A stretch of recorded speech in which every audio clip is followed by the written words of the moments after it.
Prime's exclusive wildcard playoff game is Saturday night. Jordan Love and the Packers take on Caleb Williams and the Bears. Not a Prime member? Sign up for a 30-day free trial to stream the game. That's going to be caught for the touchdown. NFC North rivals square off in the latest chapter of the NFL's oldest feud. The Packers and Bears in Prime's exclusive wildcard playoff game. Saturday, 7:30 p.m. Eastern. Only on Prime. Sign up for a 30-day free trial today. Restrictions apply. See Amazon.com/Amazon Prime for details.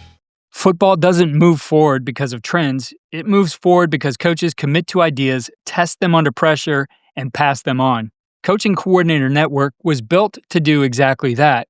This platform exists to preserve and share thinking, systems, and teaching methods of coaches who have proven their work on real fields with real players under real constraints. We believe the most valuable ideas don't live in highlight clips or sound bites. They live in practice structure, decision-making, culture, and the details that only show up when winning actually matters. Whether it's a clinic room, a staff meeting, or a headset on a Friday night, our goal is simple: give coaches access to ideas that last. Today, we're excited to highlight a new coach joining our network, Paul Kilby. Through decades of work and sustained success, Coach Kilby has become one of the foremost authorities on the slot T offense, not as a concept, but as a complete order of football. His experience across programs and communities has shaped an approach rooted in tempo, belief, precision, and culture. This conversation offers a first look into that work. Paul's new website and full body of slot T content will be available later this month. Let's get into our conversation with Paul Kilby, offensive coordinator at Blanco High School in Texas.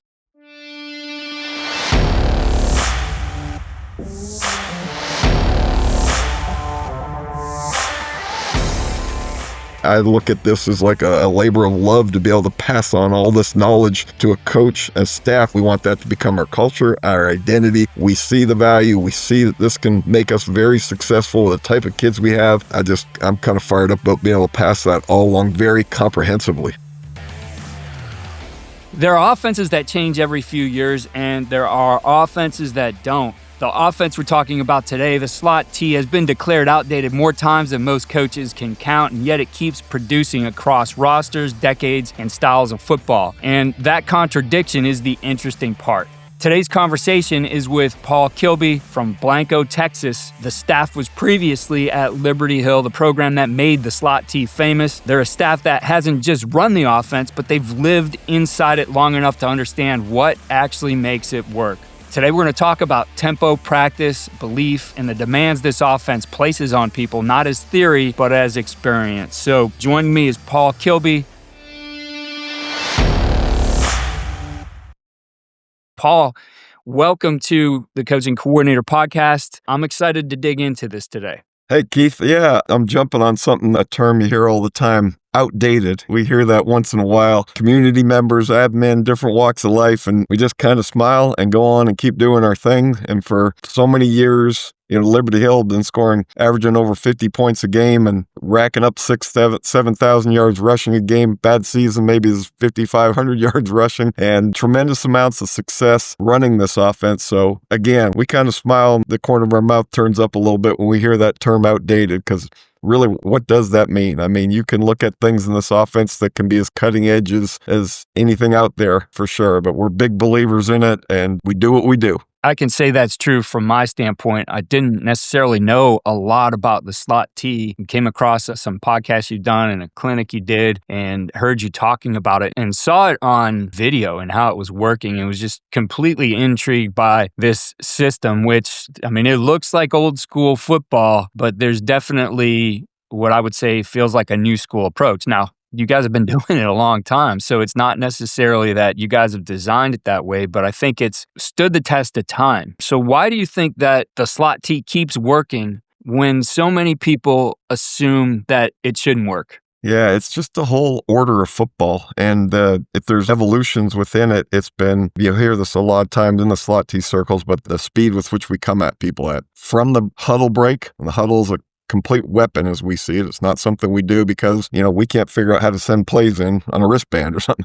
It's a weapon we use, the sprinting to the ball, tapping our hands, exploding off the ball and coming at people in waves and waves on angles. And it's just a system that is extremely tough to defend. We hear that from defensive coordinators all the time. The eye roll, bro, we don't want to, what's the one offense you don't want to go, the slot T. I mean, that we don't get much hesitation in that. And not necessarily us, but hearing it from outside, from other coordinators and stuff, they don't like defending us. They have a very difficult time getting ready for it in 3 days. You've got a kid out there who's covering the number 2 receiver for 7 games or 8 games, and then all of a sudden they run into us. Now he's the outside linebacker, the kickout guy in buck sweep, and we're just coming at him in waves, and it's not something he's accustomed to doing. So he may be good at it for a quarter and a half, 2 quarters. He might be fired up and coming and stabbing that sweep, but it's not what he does all year. And eventually, our quick guard, our strong guard, is pulled and kicked out 1 billion times in his career. He's going to wear him out. He's going to get the little advantage on him, and he's going to wear that guy out, gain an advantage.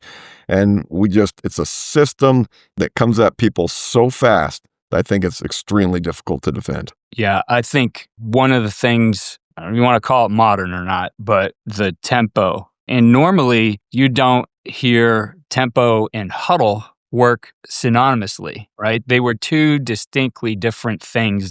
But the stress, and we'll put some clips on here on our show notes page of the offense. The stress you put on a defense because the tempo you're running at, I would argue, is more stressful than the teams who try to speed to the ball and line up and, get their signal and run their play. I mean, it's chaotic when you see it coming at you. I mean, it is a well-oiled machine. And I think, to me, when I was first introduced to tempo, I thought about it a lot and said, well, the no huddle is a procedure. And I always felt like I wanted to set up procedures as a weapon. And that's exactly what you talk about. The procedures are so integrated into this. It's not a separate part.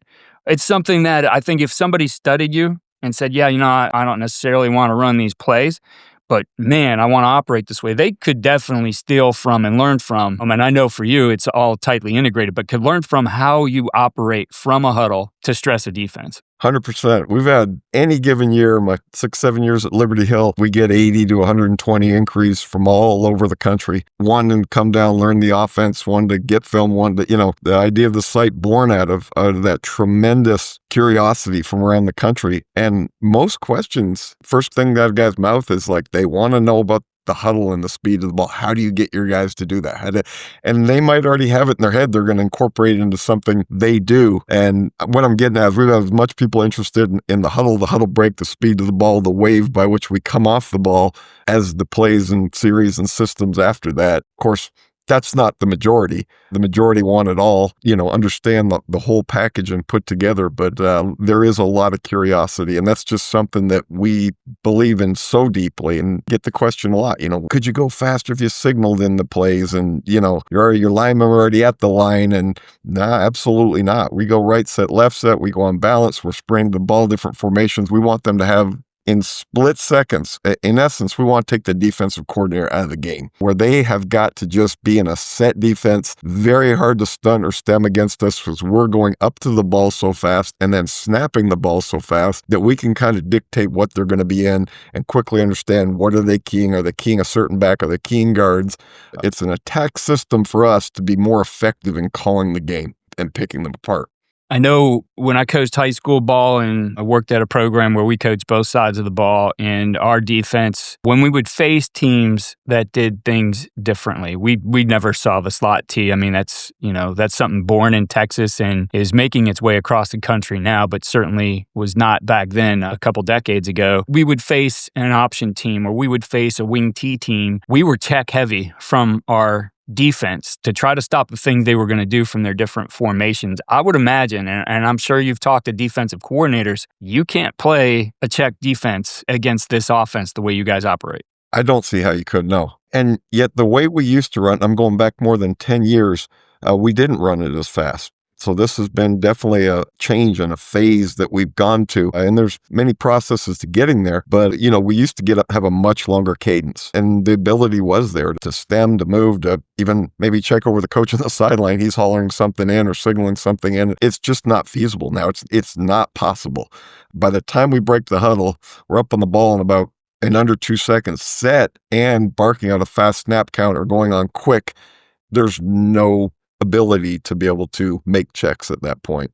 And at the same time, we're coming at them with a if-then mentality. If you're going to do this, if you're penetrating on this side, this particular defensive tackle's your trap guy closing, your other guy's your get-upfield guy, stop bucks. We can flip the set. We can trap anybody, sweep either way. It's a very balanced offense that way. So we're putting pressure on them while doing our thing, instituting our thing, and trying to pick them apart. Years ago, Paul, and I did this at the college level with definitely a program, and they still are, but was constantly just undermanned. And one of the things we needed to do was, as much as possible, control the clock. So that, we studied it from Gus Malzahn, his sugar huddle, which they aligned it 3 yards from the ball. You guys are further back, but the concept was very similar. Like when I studied it, they were getting the ball snapped. From the time they broke that huddle, including motion, was always under 3.5 seconds. I think you guys are definitely faster than that. One of the things I ran into when we would want to do some things, like we had an extreme unbalance. We'd move 2 offensive linemen over to the other side. A lot of times for us, we were running, a wide zone play. What we ran into though, and we had to train it initially, was the chaos of the defense caused things to be a little chaotic on our side. So, we're not sitting at the line of scrimmage when we do that, running all kinds of line calls. You got to build it in, but you also have to build in, I guess, and train in. I mean, you've sent me practices are amazing, but train in this vision skill of these guys being able to process really quick to understand where their rules are taking them. I would just love to hear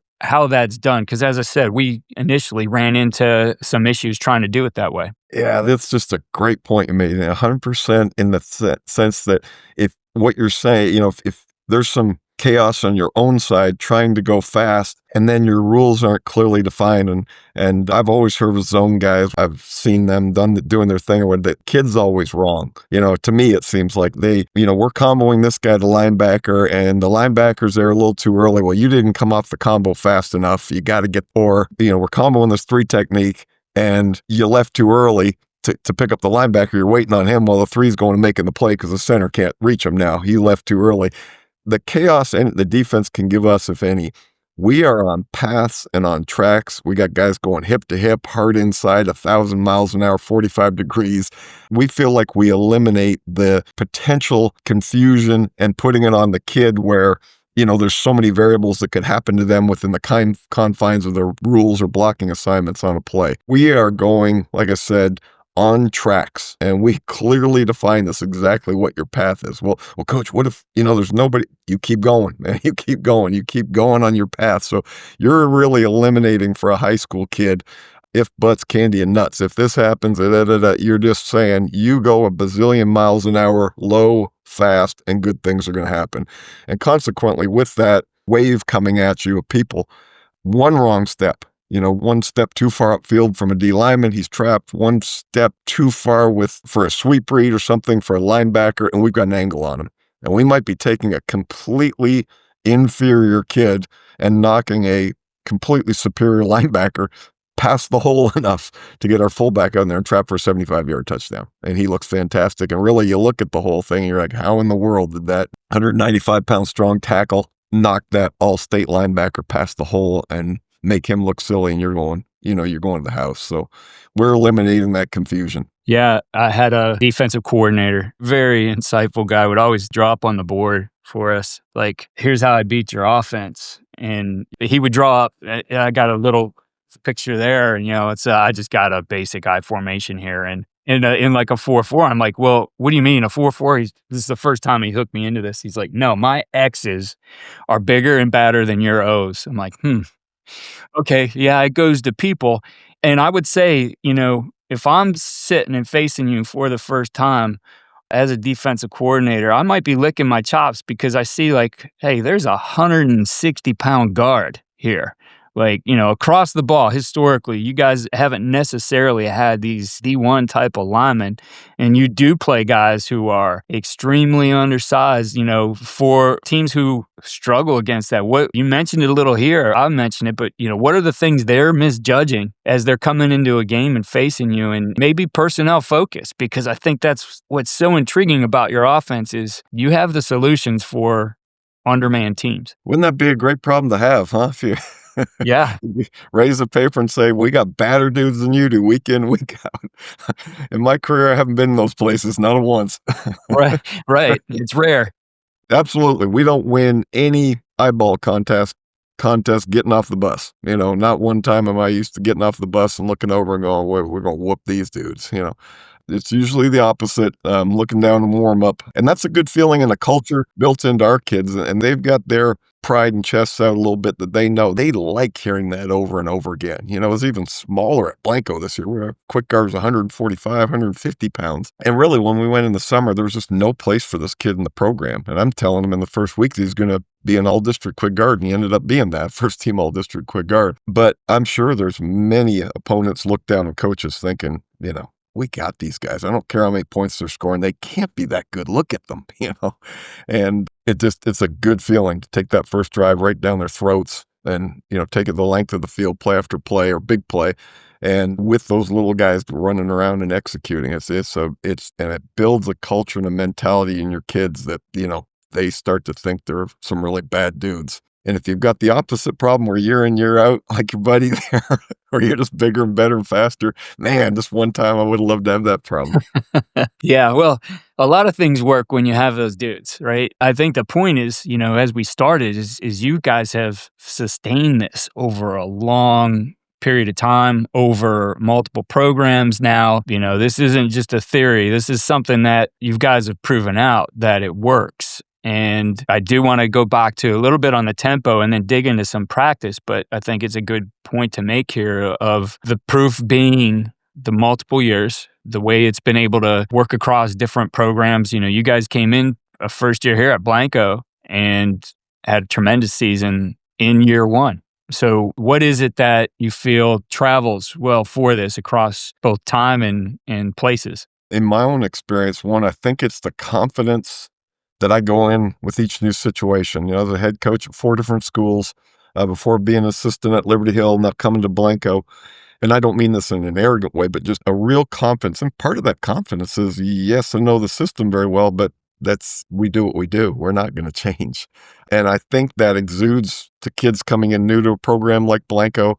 They felt very comfortable that we knew exactly what we were doing, that we had a plan, and that we were implementing that plan. They're a little bit blown away by it. I think the confidence we came in with, and that does travel over time. When you get this system down, you get super confident as a coach. There was never any point in my career that I ever considered running anything else. Like that thought never entered my head one time. Should we have a shotgun package? Never crossed my mind. I love coaching the fundamentals.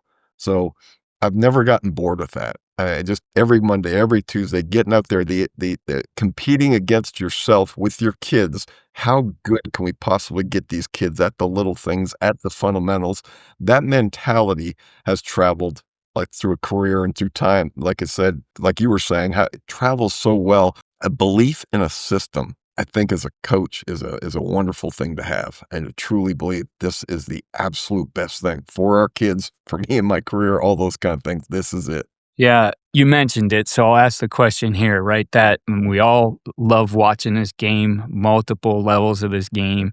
There's always the intrigue when you see something working really well and everybody's doing a certain thing on TV, but never crossed your mind. And I know a lot of people will, not necessarily coaches, but the idea being, well, this is great, but this isn't going to get any guys recruited. And what I've been hearing more and more as we go into, we're hitting it right now as we record, we're in another portal. We're in a portal, or I guess the single portal period now for this year.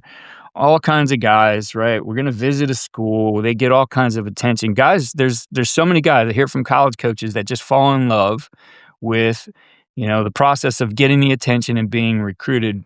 And I hear guys more and more like, I'm just looking for football players. Like, we'll train them to be what we need them to do. And I think it was a good case in point. I can't remember the young man's name, but one of your guys from Liberty Hill, I got to watch Army play a few times this year. And when I watched the guy, I'm like, that's just a football player. And obviously he's got college paid for, and you go to the academies. I mean, you do it right, you're set for life there. Coaches like winning and winning programs, That's very recruitable, and coaches like guys who are physical and love to play the game. And I know that's what comes out of your program. That doesn't mean that every young man who runs in this system is going to get there. As you said, you got 160-pound guards who will not translate to the next level, right? No matter what a team runs. Right. But you still have guys going to college. That's not an issue. 100%. I don't want to sound, Keith, like I'm talking out two sides of my mouth here, because we've had kids at Liberty Hill that have gone on and played big-time football. But it's not a sea across the board of Division II and Division I talent there. And it was really, and a couple other places, a real discrepancy in talent. So yes, you're relying on that 165-pound quick guard, 170-pound strong guard. But then that kid you were talking about, Andon Thomas, and he was a team captain, one of two team captains this year at Army. We did have kids come through that were, and he's one of the most outstanding young men I've ever been around in life, inside football, outside football, and he will go on and do amazing things. But yes, you watch him and it's just purity football. He's only 210, 215 pounds playing linebacker at Army. But we do get some kids, and to your earlier thought, I think you're saying, I have had the exact same experiences you're describing. When coaches have come in, they are not looking at all at potentially what you see him as the high school coach. They're looking at a free safety, possibly to be a rush edge linebacker, or vice versa. You've got them defensive end and they're thinking about free safety, or they're thinking about a H-back, and they're not concerned that we're running the slot team. We've never had a coach kind of say, well, this kid's kind of hindered by the offense you're running. Not a once. If we've had a recruitable kid, they might be looking on the other side of the ball at a completely different position. I think that's well known enough now to kind of just put to bed that myth of you've got to be running a certain scheme of offense or defense for a kid to get recruited. Yeah. Coaching Coordinator Network is more than a podcast. We are a multi-channel coaching news, ideas, and education platform built to connect coaches with the systems, philosophies, and people shaping the game at every level. Through long-form conversations, clinics, written resources, and ongoing education, we highlight coaches who have built something durable, not just schemes, but programs, not just playbooks, but belief systems. As part of that mission, we are integrating AI across the platform, not just to chase trends, but to help coaches get to the right answer faster and apply those ideas to their specific situation. Our tools are designed to surface clarity, reduce noise, and customize learning based on a coach's level, roster, constraints, and goals. Our vetted network of coaches and organizations will continue to expand with new launches announced throughout January. Coming soon to the Coaching Coordinator Network are our Smart Clinics, a new evolution of clinic education. Smart Clinics combine full-length presentations with searchable transcripts, embedding teaching context and AI-powered tools that allow coaches to ask better questions, revisit concepts instantly, and apply ideas directly to their own program. It's clinic learning without guessing or overload. Our work spans the Cool Clinic, teaching led from elite-level offensive line coaches, air raid education, and ongoing conversations with Hal Mummy, Lawrence First and Goal, elevating coaches while supporting a greater mission. Paul Kilby and the Slot T, a complete offensive system proven across decades, rosters, and communities. Each partnership exists for the same reason, to document what works, why it works, and how it's taught. We don't chase trends, we preserve clarity to give you the winning edge. Follow all we're doing at coachandcoordinator.com. Going back to where we were, and I think that's a really important point, and Jeff definitely wanted to make it there, but I guess put a bow on the procedures and the tempo part of things. Now, if I were to only look at Liberty Hill and even Blanco this year's scores, I might assume that you guys were, points these guys are putting up, they must be, a no huddle, throw it all over the place kind of team, because there are a lot of games that you guys put people away early. But getting into those games, especially as the season gets longer, you are going to play those 4 quarters. What's that effect you see of this tempo and being able to play 4-quarter football and win it in the fourth quarter. Yeah, there's that confidence, and there's a lot of lip service given to it, and it's developed also physically and emotionally in our very grueling off season that we run that really matches the offense and the style of defense we want to play as well, which I would think every defensive coach wants to play a style of defense where you're just screaming the football 11 hats and punishing an offense, but we have that same mentality offense. We're playing defensive football on offense. We want 11 hats to the point of attack. It's as important for the backside quick tackle on a buck sweep the other way to get deep man far side as it is for the kick out and the seal and all those things. Everybody's screaming off the ball. There's nobody on the backside hanging out, faking a shuttle screen or something, taking a play off. Everybody's going for us. So our kids believe if it's close, we're going to win this thing. We're going to wear them out. We're just looking for that one little break to turn the tide, and we will physically wear them out. And again, with that wave of offense just continually coming at you for 75, 80 plays, hopefully. And again, we're looking for that one little misstep of that linebacker, so we're out of there. And that might be the play that breaks the game open. You and I talk all the time. It's got that mentality, or not mentality from us, but that, it's a grinding 3 yards in a cloud of dust offense.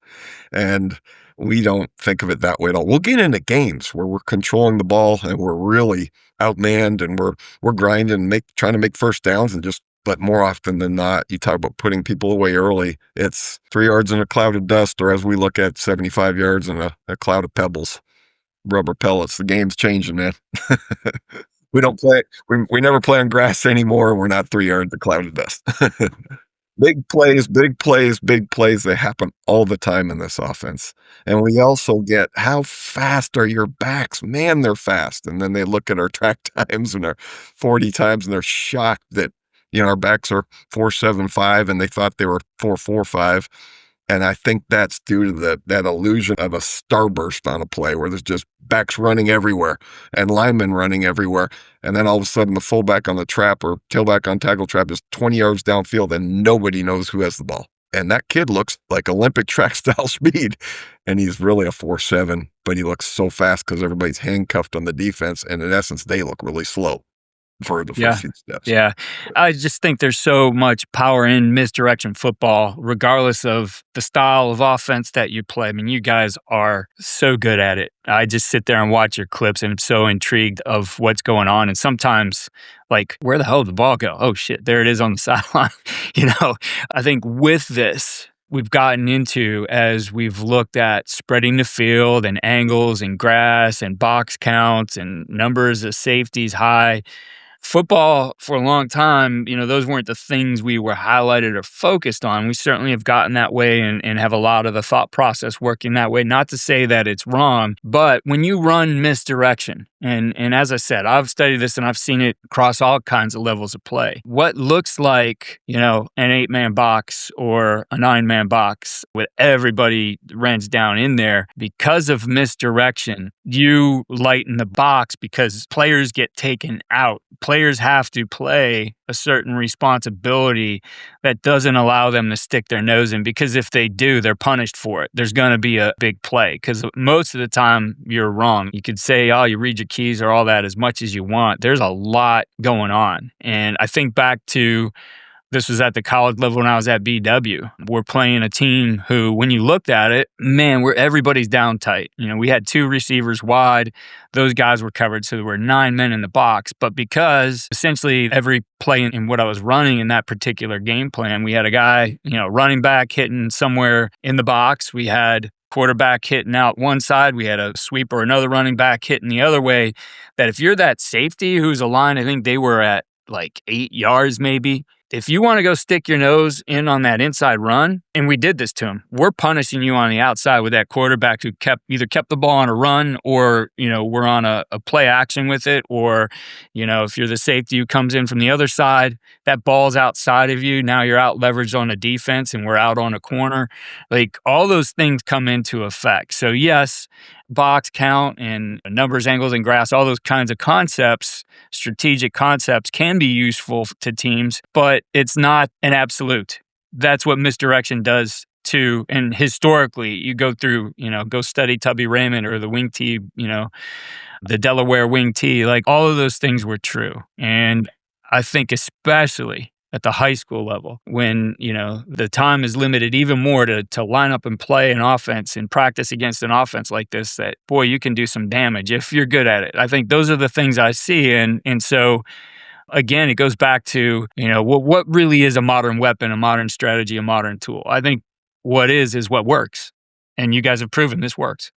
Yeah, and on that, how many are in the box doesn't phase us. In fact, we're doing our job if our kids have the right mentality, and we got it going fast at Blanco this year. And that, because I've been as a head coach at other places where there was some panic early, oh, coach, they've got everybody's down in the box, or they got everybody, and it'd calm them down. And, maybe didn't build the mentality quite as fast, but our kids at Blanco this year were wonderful with it. And hey, you're watching film. Once they got all these guys within 4 yards line, they've shown this before. They could be, and they're like, potential for bigger plays, coach. They knew it. And they'd heard it so many times from me. Yeah, get everybody within 4 yards of the line of scrimmage. That to us, we just see potential. We're past them all faster. Now we only have to get that back to 4 yards and he's gone. With the confusion of who has the ball and things. So, sometimes if they're playing, they're too high, they're way back at 10 or 12 yards, you think, well, there's less in the box, but those guys may see it a little clearer and they have an opportunity to run it down at 10 or 12 yards. It's a great mentality to build with. Boy, if they got them all up in there, you got a much better chance. And it's the old block a few, trick a few, make a few miss. A great coach here that just won a second state championship in Smithson Valley, Larry Hill. I was talking to him at a track meet a few years ago, and he said, he goes, you guys are real physical, but you're not physical everywhere. And at first, my blood just kind of, but he had a great point. He's like, point that I'm always emphasizing is you're leaving a bunch of people unblocked. And I've seen people run slot T and they're running buck sweep, 8-hole reverse and their backside quick tackles blocking over. They're blocking a backside 5 technique. There's absolutely no need for that. And, and that you see, okay, those guys they got a ways to go. They're not, they're not there yet. You might leave 4 or 5 guys completely untouched. You're ignoring them, on traps. Everybody outside of 5 technique is just being left. On sweeps, everybody to one side of the field is just being left, and you're sprinting to the point of attack. That also lends itself to, bring everybody down in here. We're going to get to this point of attack with 8, 9, 10 guys and be just trying to blast through there and attacking a point on the field. And that's the old block a few. Block a few, make a few miss. Yeah, I learned that concept back when I was learning the wing tee, early 20s, really getting into it at the high school level from Rich Erderly, who was the offensive coordinator at Carnegie Mellon. We used to take our team out there for camp, and, it was a good, Pittsburgh wasn't too far of a drive here from Cleveland. And he would always make the point in his clinics, like, I am trying to block as few people as possible because most of the time my guys aren't good enough to block those guys. Right. Amen. Yeah. Block a few. Yes, sir. Yeah. And the speed with which you run is critical. Because you're slogging around and you're not trying to beat the handoff and you're not doing all the critical things that we're trying to do to go so fast. The huddle, everything with such speed. Yeah, backside guys, they are going to make plays that after turn a 75-yard touchdown into a 7-yard gain if you're not flying and hitting the hole as fast as possible. Those guys can come into play. You might still have a good gain, but they can come into play at some point. If we're doing things right, we're eliminating them. Yeah, I think that's huge. And we'll get into that in a little bit. I mean, the detail that goes into this and sitting through I don't know how many hours. You spent 2 full days of recording your stuff in the clinic video and the coaching points, the detailed coaching points that make this work and just the subtle little things.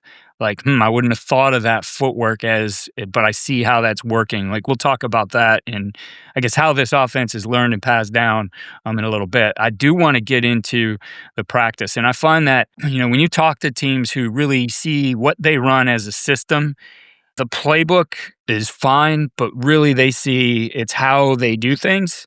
And a big part of the how is practice. And you sent me practice film and was able to look at how you're doing things. And again, if you went with looking at this and, this is an old school, these guys probably are, to the ground, block and tackle. And it's got to be a mess in practice with how you're doing it. But, looking at your practice film, very precise. You guys have the ways that you train this. And I think what we've gone to in our era of, solving some of the physical issues that come with playing in a physical game. We've addressed those. You certainly have too. I mean, I would say there's a very modern way that you guys run practice and get things done and get your reps without beating your guys up, especially because you guys play deep into the year. Yeah, I think all that stuff is critical. And the heart behind that, well, first of all, yeah, we're very regimented. When I say we do what we do, the 95, 96% is never changing. Now, that's not to say we're not looking to get better all the time and that 4 or 5% of something isn't changing, whether it's a design of a play or how to run practice or, but in practice, yeah, it's very regimented. After a while, our kids, they Liberty Hill 25 years, they know what's coming. Even Blanco, pretty quickly, they picked up on routine. And I think kids really get comfortable with routine. I don't mean comfortable in lackadaisical. I mean they glean from knowing what's coming and not having curveballs sent at them all the time in practice. And the reps that we can accomplish in practice, the number of fronts we can block and trap and sweep and team and, all these things that we can get done, it's pretty incredible, the number of reps we get in a week. And if you come any Monday, any Tuesday, any Wednesday through the season, it's following the same progression from week 1 to hopefully week 16 playing for the state championship. It's going to be the same. There's not going to be change. We're not going to get to the playoffs and take our shoulder pads off or, do something different. We're going to keep going. But yeah, I know you mentioned that keeping healthy, and to me, it's keeping healthy is critical for every coach. You lose those couple of kids and your whole season can change its course. But also the mentality of a kid, and I would say a human being, is if you're old school, like you said, and this just looks like a live scrimmage and you're smashing off and going and running into a JV kid who's down there trying to, either get out of practice or embarrass you, one or the other, and maybe different on given plays, get out of practice or embarrass you when he gets frustrated. There's going to be a certain sense of brother-in-lawing at some point. I'm going to be lined up across from you and I got to block down you over and over and you coach is telling you to go hard as a JV and I got to go hard and everybody's frustrated and you don't have that Friday night mentality going on a Tuesday morning. If you're blocking kids that are stationary, low, but holding a bag and you can go 1,000 miles an hour, you're training yourself to go fast. If you're training yourself by going just smash it up all the time, you're going to start pulling off and saving yourself. And so you're physically and mentally training yourself to go slower. So we're really big believers in setting up the practice so that kids are allowed to go 1,000 miles an hour full speed. And by doing this and just rep after rep after rep, we can expect that on Friday night. We can expect them to do things now. It takes a little bit of time in the season to get them lower, more physical, all those things. But we're not worrying about, usually the concern really isn't the speed of the game. We're going fast. We got to get faster always, but we're staying healthy and we're training kids to get on those paths and go 1,000 miles an hour. I think the other thing I've found in studying this and the way that you guys do things is this is tightly tied to the culture. I think in a lot of places, culture is installed and offense is installed as defenses. Boy, you guys do a good job of fitting everything together. The way that you operate, the things you believe in, it is, very friendly to that.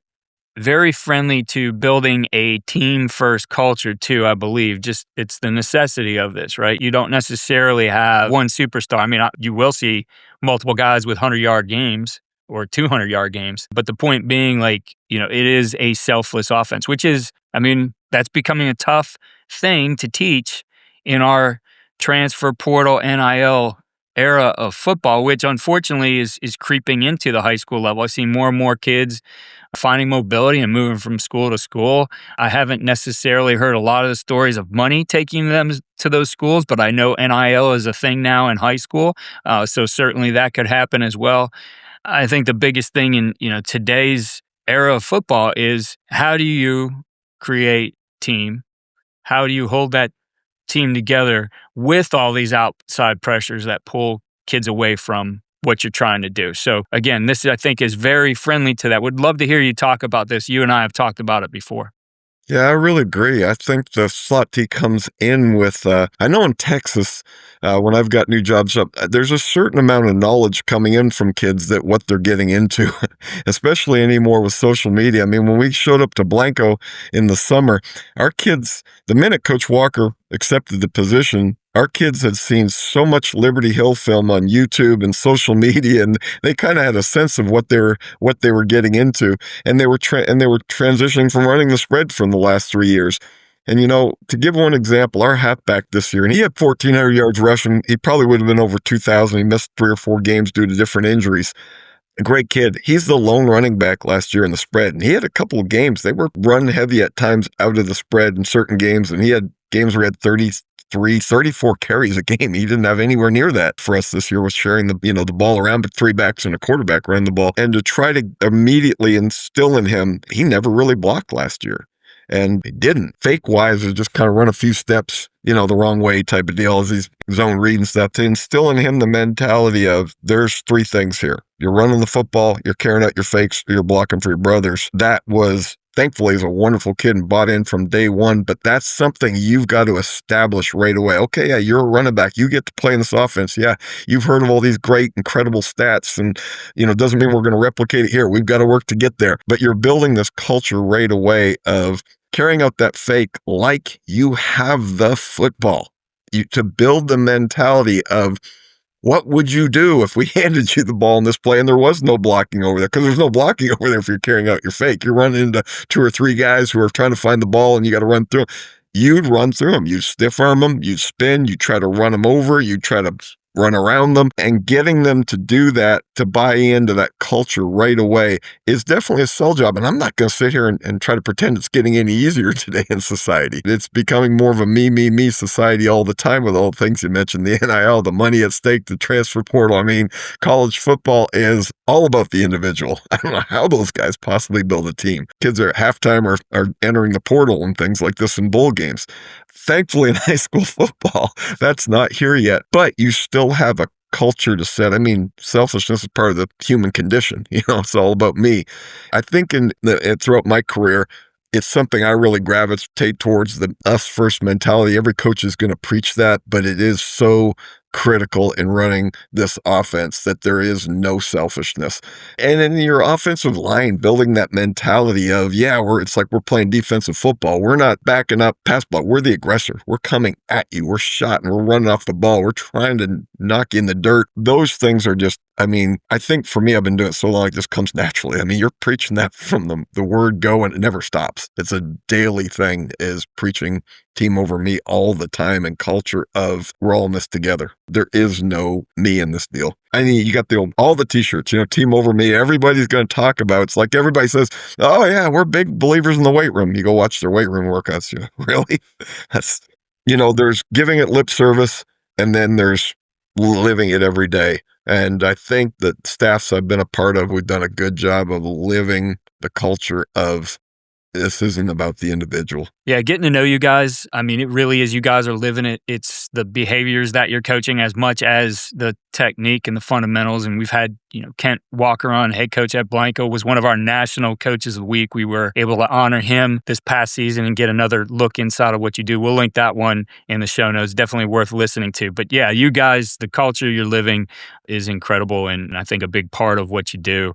I think that brings us to the last part I wanted to talk about. I've mentioned several times that we sat down and we recorded all this. And, when I first met you, you felt like, a lot of disservice being given to how people are trying to learn the slot T, go and watching a YouTube video or clips on, X, or, getting a resource here or there. Very fragmented way of learning it. And you wanted to put together something that was comprehensive, that if you wanted to learn this, you're sharing the experience of decades, and not just your career, but stuff you had learned before that's been passed down. And, typically that's how you learn things. But I think as we get into, our digital age, we are missing the detail that goes along with this.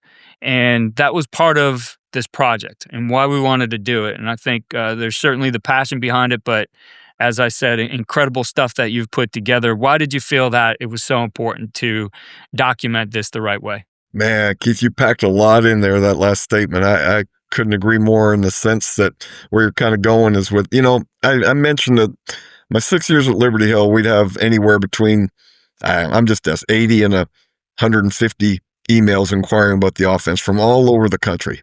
And oftentimes guys would reference social media. See, I watch you guys on YouTube, right? See you on NFHS or whatever. And is there any way we can, and we were always tried to be very, very accommodating, but also we would help with the mentality of knowing, yeah, if you're just getting a little bit of film or you're just getting, this portion of it, it's going to be very hard to replicate all the little things. This is a little thing offense, man. This is a detail offense. And without learning the details, you're kind of shooting in the dark a little bit to try to figure the whole thing out. And to put something together like this comprehensively that will give coaches absolutely everything A to Z, and to have Q&A podcasts, to have teaching and series tapes, and to lay it all out. And I just thought that towards the end of my career, this would be a really neat thing to do, because the way that so few know it, the way we do it at Liberty Hill, now at Blanco, I'd hate to see for it to die. That really, Coach Walker said that. He goes, man, Kilby, if you retire, like, this thing may not get passed on. There's no young Paul Kilbys out there. Jeff Walker's like, I'm not saying there's none, but where are they? Like, it's because of the way the game's going. We're talking about 30 years ago when I'm learning this thing. There's still a lot more people running the veer and the wing tee, and the spread was just kind of coming into vogue at that time, late 90s, early mid 90s, late 90s, early 2000s. And now it's just become such an oddity or an oddball different thing that to see it not get passed on, to me, would be heartbreaking. I look at this as like a labor of love to be able to pass on all this knowledge to a coach, a staff that just wants to latch onto this thing and say, that's what we want to do. We want to buy in. We want that to become our culture, our identity. We see the value. We see that this can make us very successful, the type of kids we have. I'm kind of fired up about being able to pass that all along very comprehensively. Yeah, well, and what you put together is very comprehensive, very detailed. And I think just as this conversation, your passion for the game comes through. To you, this is a bigger mission than just teaching an offense. It is something that you see that you could pass along to a young coach or a coach who's been doing it forever and can install this in their community with their high school and create a program that, it's going to have ripple effects beyond what's happening on the field. And, that's, I think, what is the important part of it. And, become part of a community of coaches, as you like to call it, the slot T Mafia. The Mafia, amen. Yes, sir. Yeah.